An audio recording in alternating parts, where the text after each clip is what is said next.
Hi guys, welcome back, hope you're well. So, I just thought I would do a bit of an update on my Cayman GTS. I've owned it now for 8 months, so if you like an 8-month review. And so I just thought I would cover 5 things I love about this car. And actually, do you know what? Boy, do I love this car. It is by far the best thing I have ever bought. And I just want to cover off a few things that I really love about this car that really stands out for me. I may do something on things I don't like about the car, but quite honestly, I'm struggling with that one. So, without further ado, the first thing I like about my Porsche Cayman GTS, 2.5 litre turbo, so not the newer 4 litre naturally aspirated, which Porsche have now gone back to in terms of the GTS. That said, it was one of those things for me because it's not a proper Porsche. They've vacated the naturally aspirated, the flat 6. I had a flat 6. I had the 981 before this, and yeah, there was an awesome engine note. Can't deny that. It's different. That's all I would say. And you know what? If they did the flat 6, I'd have probably gone for a flat 6, not the 4 litre though. So it is what it is. You know, we all know that the way legislation is going and how there's a war against petrol cars, ICE engine cars here in the UK. Things are changing. I mean, I look at cars now and you look at it's a 1 litre turbo this, it's a 1.2 litre turbo that, and you go, whoopie-doo. You know, engines are turboed up to hell now to get the performance out of them. That's the next light. You look at Ford engines, the 1 litre EcoBoom engine that with a wet belt that nobody wants anymore. So, hey, it is what it is. Has it detracted me from my enjoyment of this car? Absolutely not. Absolutely not. So, on my commute back home, I thought I'd just cover the 5 things that I really love about this car. And the first and foremost has to be the looks. For me, a lot of cars, quite a few cars, look good on the inside or they look good on the outside. And quite often it's not, you don't get the same inside and outside. There's quite a lot of cars like that in my opinion. But this, I mean, and you also look at the things when you have a car, how many times you look back. If you park the car up in a car park miles away from everyone else, obviously, how many times do you look back at this? And my neck does that all the time. I absolutely love the look of this car. You don't need to say more. I mean, it is just an awesome looking piece. And for me, the sapphire blue colour, I just love it. The more I have it, the more I love it. It's and it's at this time of day. You can just see. You might be able to see now. The sun's quite low. Just another few minutes. For me, the colour starts to really pop, and it looks amazing, particularly when it's clean. I've had to drive over to Liverpool this week, so it's not as clean as it could be or should be. I only cleaned it 2 days ago, and guess what? I need to clean it again. It's because we're coming out of just coming out of winter into spring in the UK, so there's still a lot of crap on the roads. It's actually a nice blue sky tonight, which is amazing, and yeah, just that for me also enhances the driving enjoyment of the car. Number two, gearbox. So I've said previously Once you've had an automatic, you won't go back to a manual. When I was looking at this car and I saw it had a manual box, I was like, I sat in it, I was like, oh. And the commute, as I'll do tonight, it's not a daily commute, but it's still a commute. I circumnavigate Manchester on the ring road, and more often than not that stop-start at points. So I was like, oh, okay, great. But do you know what? The gearbox on this is sublime, absolutely sublime. It's a short throw, it's click, click, and it's in. It's just so precise. Where it is, it's just so ergonomically designed, this car. I mean, you hardly have to move your arm to change gear. It's absolutely amazing. Short throw, as I say, I love it. That said, would I prefer an automatic or a PDK? I had the PDK, the 981. Immense, absolutely immense. And it's right what they say, you cannot change gear as quick as a PDK box. They are fabulous. However, when I was contemplating, when I was considering purchasing this car, going from the M4 composition into this, I was like, manual, blah, blah, blah. And then I thought, do you know what? There's actually fewer manual cars now than there used to be. More and more cars are going to automatic or PDK, semi-automatic, whatever you want to call it. So it's like, actually, it will mean that the car becomes more rare or rarer. Does that mean that it will become more desirable? I don't know. The GT4, I think it was manual. I don't know if they've now introduced a PDK version, but I don't know.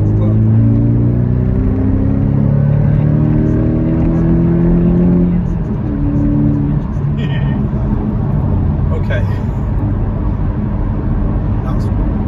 I haven't covered that in the top 5, but yeah. And that's not in sport mode, so the valves on the exhaust aren't open, so I'll have a look at that in a second for you. Actually, number 3, Jekyll and Hyde. More often than not, because of the commute, you're sat in traffic, you might as well just leave it in base or eco or whatever, and not put it in sport or super or sport plus, should I say. But as soon as you do put it into sport, it's like instant asthma. For me, it's amazing. If you're sat just idling, you'll just see the rev counter just over a second.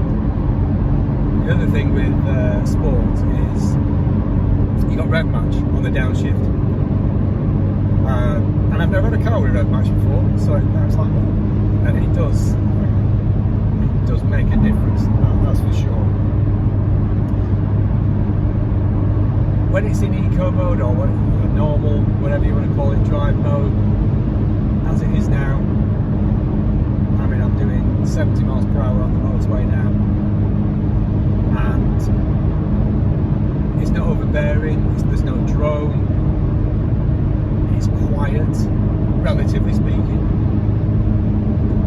But when I flip it into sport mode,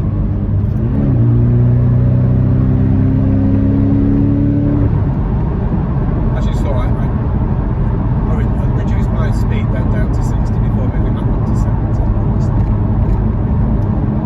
So, Sport and Sport Plus. Sport brings things alive.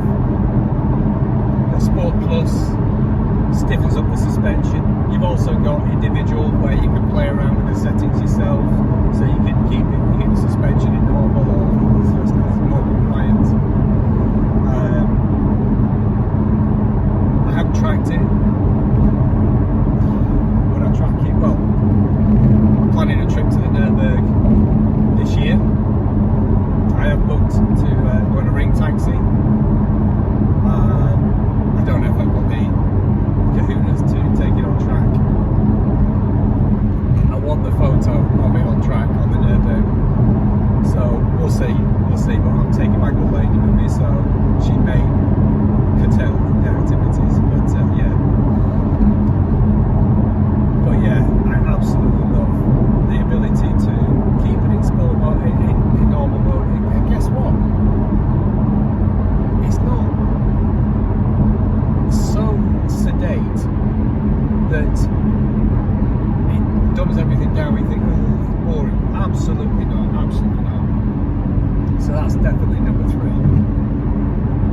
Number 4, costs.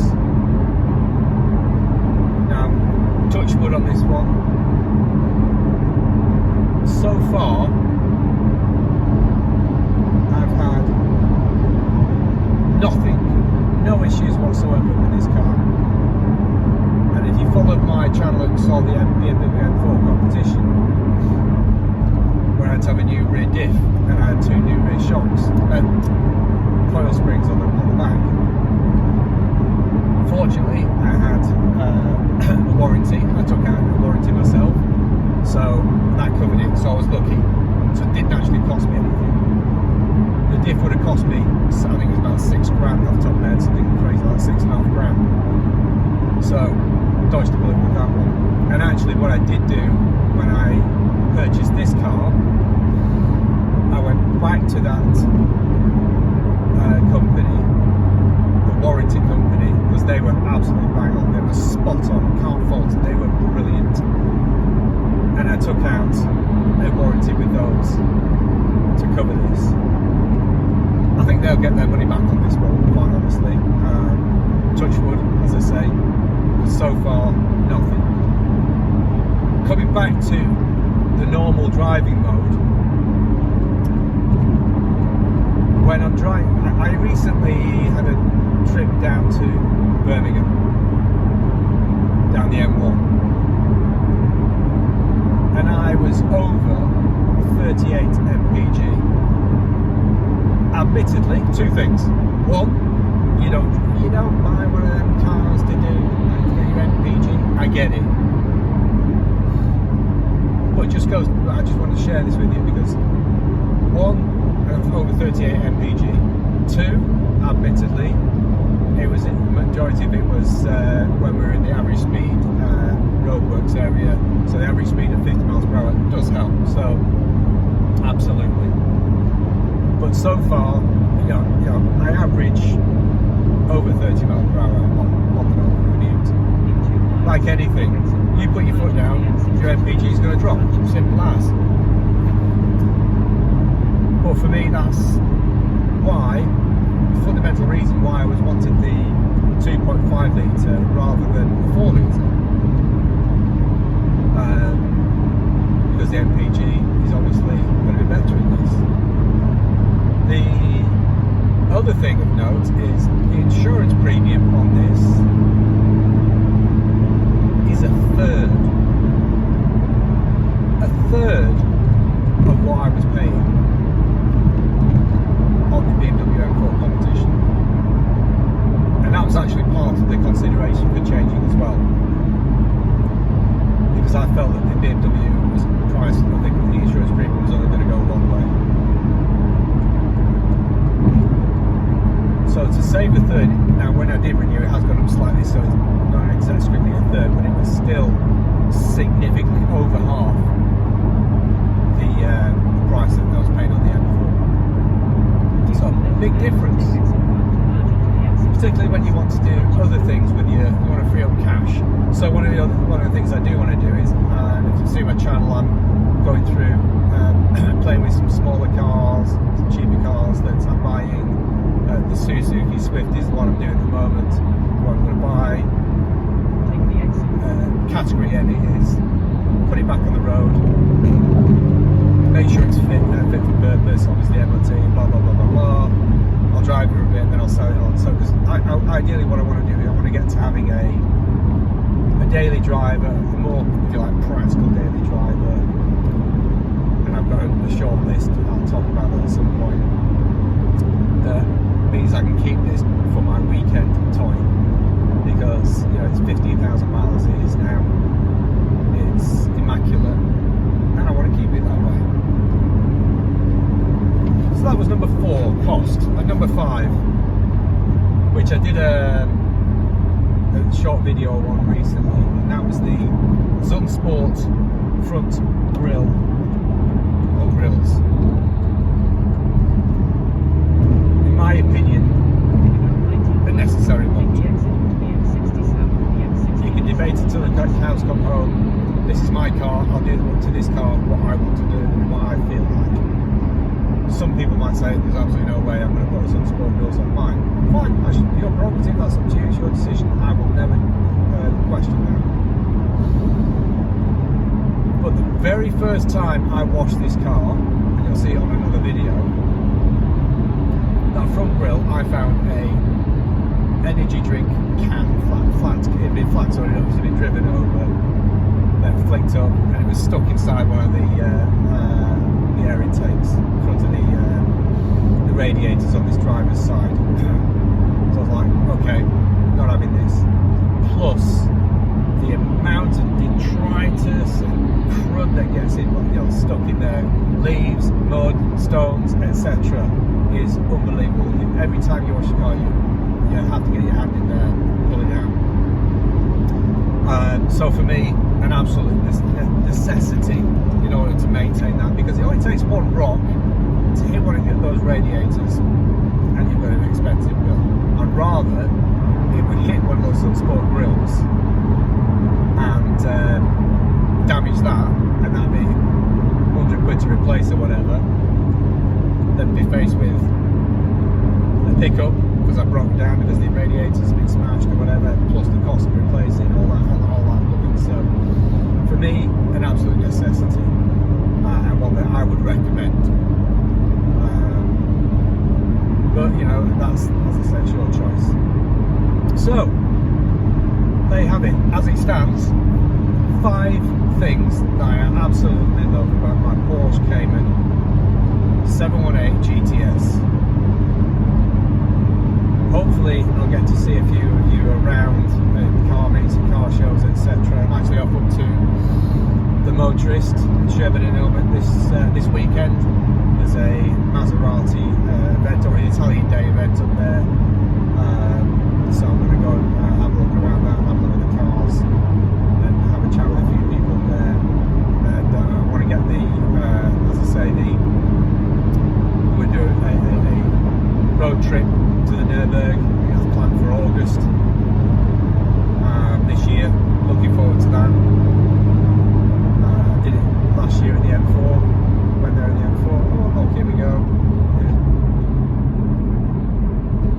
And here we have traffic. So, just a short one. Hope you liked it. If you have any questions, any comments, please feel free to reach out, drop a comment below. It'd be nice to hear from you. I'd love to catch up with some people, like-minded people in their Porsche, and maybe do some drive outs, etc. I'm going to see if I can join a few of those. There's Drive Select and there's a few others that do road trips. I'm going to try and get on a few of those and meet up with some like-minded people. But for now, that's it. Hope you enjoyed it. Take care.